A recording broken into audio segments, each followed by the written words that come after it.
Hey, I'm Rob from JetaPodcast.com, and at the UK Games Expo 2019 I played one key. Now, usually in these videos what I'll do is I'll talk over some footage of the game being played, but due to what we call in the board game reviewer biz as user error, I forgot to press record. And when I did press record, I'm only in my 40s, I'm not that old, and I thought I was pressing record, I wasn't, I was actually stopping it, so there's only 28 seconds and it's not centre. So I'll do what I can, because it's a very good game, it's worth listening to. But unfortunately this episode is going to be a lot of me, there's going to be a lot of this in this episode, so turn off now if you don't like that. Anyway, so what you're doing in this game, you're going to be cooperatively trying to get one of the cards, and what happens is there's going to be a leader and everybody else is going to be what I think are called explorers.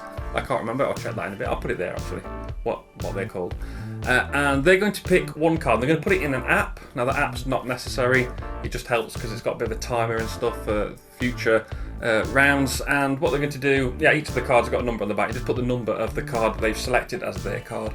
They're then going to lay it out like this. You can see there are cards on the table, there are 11 cards, that's important. One of those cards is the card that they've picked, and there are 10 other cards that we need to eliminate as players, or travellers as they're called.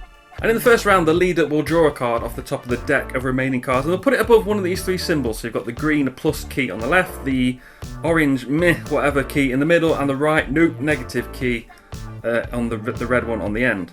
And this is saying that the card that they have drawn has something in common with the card they want you to pick. So if it has got something in common, like you can see on this card here, it's like a multicoloured xylophone. There are smartly dressed people on top of it, and they're using machinery and tools and stuff, so maybe what they're trying to say is that this card is either multicoloured, or maybe it's got some smart dressed people, or maybe it's got some tools on it, or something. They're just saying something is relevant to that card.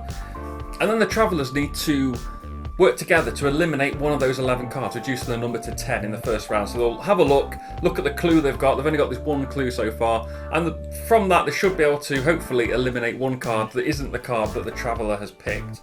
And that's just about what happens in rounds 2, 3 and 4. But in rounds 2, 3 and 4, round 2, the players are going to eliminate 2 cards, in round 3, 3 cards, and in round 4, 4 cards, which should leave the 1 card they've got left. Now how that's done is, just as this picture will show you, there are more clues as the game goes on. Each round you're going to get another clue up there. Then basically what's going to happen is eventually after round 3 there's going to be 1 card left, because round 4, there's going to be 1 card left, and hopefully that's the card. If you ever eliminate that card or you run out of time, because you've only got timed to work together to pick the number of cards that you need to eliminate each round, and as well as the leader is also timed, because while all the keep forgetting the word travellers are picking the cards that they're going to discard, the leader is also getting the clue cards, setting them up and putting the tokens underneath, which shouldn't take 3 minutes. But I've never been the leader, I don't know, maybe it's quite difficult. I assume it can be quite difficult.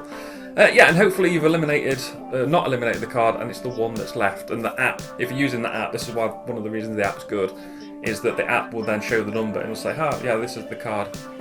We think it's that one. You turn it over, it's number 77. The app will say the card number 77. Yay, well done. I really enjoyed this. It's different to stuff like, similar to Mysterium in a way. A bit more straightforward, a bit more route one, probably a bit easier to teach. What other games are like that? It's like Mysterium, like Dixit. I'm not a fan of Dixit, because I think if you know somebody really well, you've got an advantage over the rest of the group, and you've got your little private stories and stuff that between you, and you put the little thing, which happened yesterday as I had a little comb. Remember the comb thing yesterday? That nobody else around the table knows except those 2 people, so you got a bit of advantage there. That's why I don't like Dixit. It's a bit of a silly reason, I know. But one call stadium is where Mansfield Town plays my football team. But the one key is a very good game. Will I pick it up? Will I pick it up? Possibly. I liked timed co-op games. Potential for alpha gamer. If somebody is very bullish, you can make them the traveller, I suppose. Make them the leader even. Keep them away from the travellers if they're going to be alpha game and going to be a bit, we're picking this and this card. Or if they're a bit moody and a bit influential. But great game, give it a go. That is one key.